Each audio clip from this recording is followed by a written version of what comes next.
Yes, I was at the subway station. You won't understand my state. You were prepared to hear what I have just told you from the very beginning of my story. That's why you're now saying to yourself with relief, well, finally, he got to this point.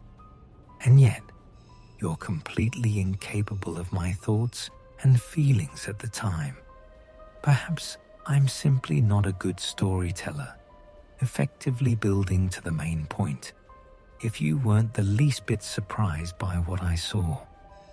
If you're sitting here now with somber, politely calm faces, of course, maybe you simply don't believe me, and that's a different matter. But if even one of you doesn't think my words are fiction, try to understand my shock. The mystery turned out to be completely different from what I imagined. To be honest, I was prepared for anything. I was prepared to discover here a secret labyrinth from ancient times, a gigantic bomb shelter, a powerful particle accelerator, food warehouses, underground factories, ballistic missile silos, and even, I admit, murky strategic transport arteries. But to discover some kind of underground palace? No, that was beyond my comprehension. It went against all my guesses and assumptions. Little by little, I walked forward on my wooden legs through the thick layer of dust covering the marble floor. I felt ill. The station's decor was a striking contrast to the rough finish of the tunnel I had just descended. A beam of light picked out of the darkness, sometimes slender metal columns clad in ribbed stainless steel with raspberry pink rhodonite inlays. Sometimes a small panel adorning the ceiling lights set into the vaulted ceiling. Sometimes a tall statue standing in a niche at the opposite end of the station. I'm completely at a loss for words to describe it. But just imagine any Moscow metro station and everything will become clear.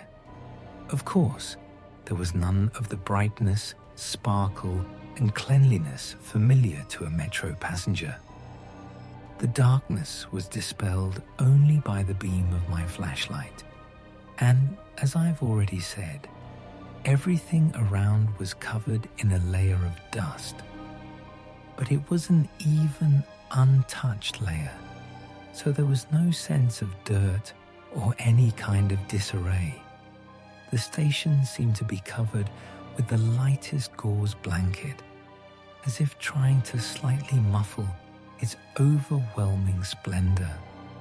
The similarity to the Moscow metro lay primarily in the level of aesthetic execution, in the degree of architectural and artistic perfection. But the difference, from a purely technical standpoint, there were two fundamental differences between the station I discovered and those of the Moscow metro, or any other metro system for that matter.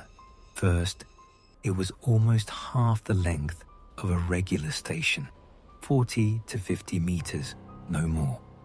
Second, it was one way, meaning there was only one transport tunnel, the tracks of which ran to the right of the platform, relative to the tunnel I descended.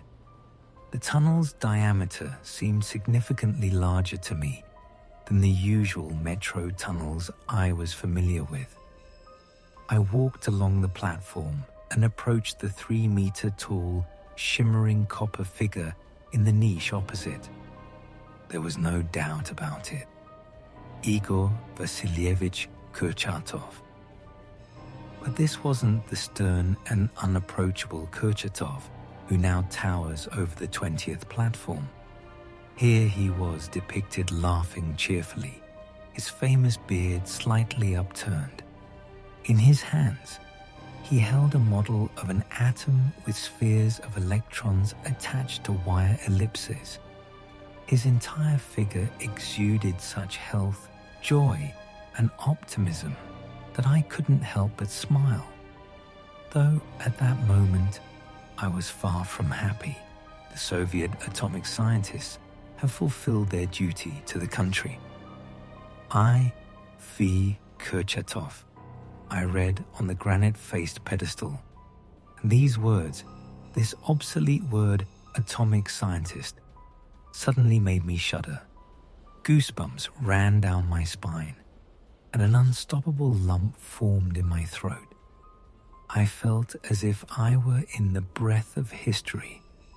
I felt myself returning to an era of universal joy and fiery enthusiasm, to an era when my fellow countrymen still understood why they were working and living and were proud of it, to an era of eternal youth and a happy future.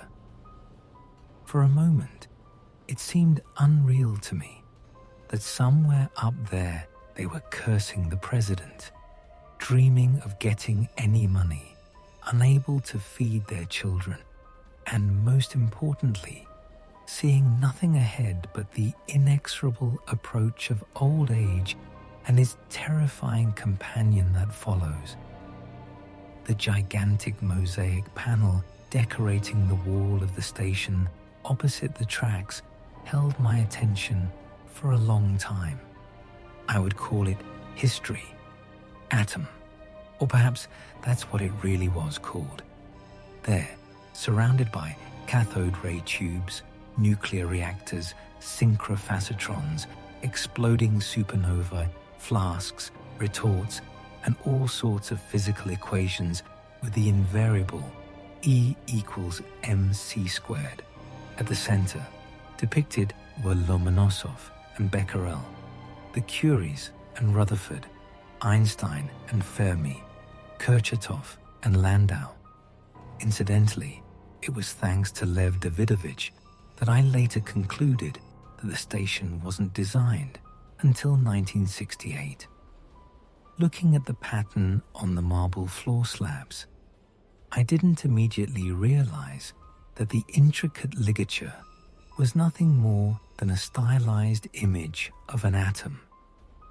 The originality of this image lay in the fact that each element of the picture spread across the floor possessed a kind of self-similarity, and the nuclear planetary structure was repeated within electrons, protons, and neutrons, and within their corresponding elements, one could once again discern a central core and orbits encircling it. In my opinion, it was a magnificent illustration of the idea of the infinity of levels of matter and their invariance with respect to scale. And in general, I thought the sketch of the pattern was created by a mathematician. The vault of the hall was decorated with 2 ceiling lamps, alternating with 3 giant bronze lamps.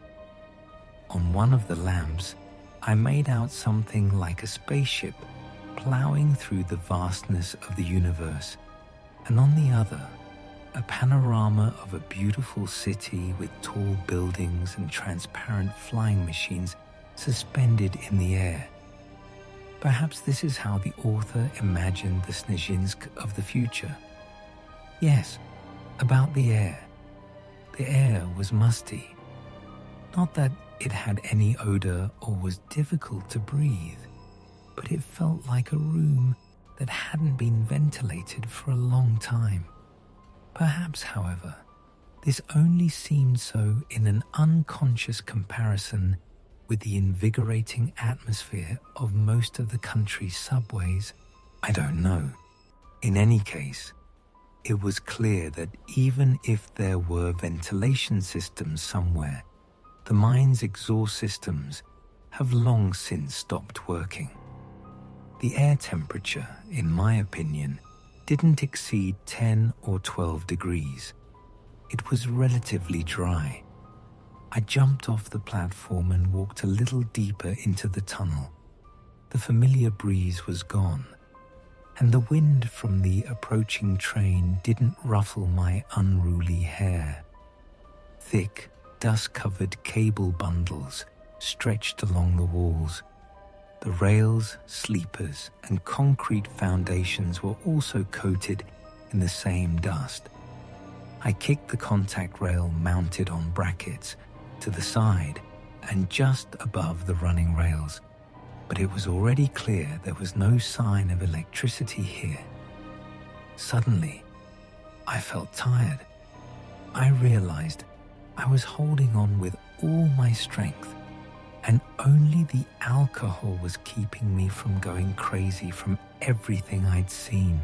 But the alcohol's effects were already wearing off, and a chill set in, a feeling of nervousness that I felt was about to turn into hysteria or a panic attack. I realized I'd had enough for now. It was time to go back. As I climbed the 200 steps, utterly exhausted and drained, I realized the purpose of this inclined tunnel.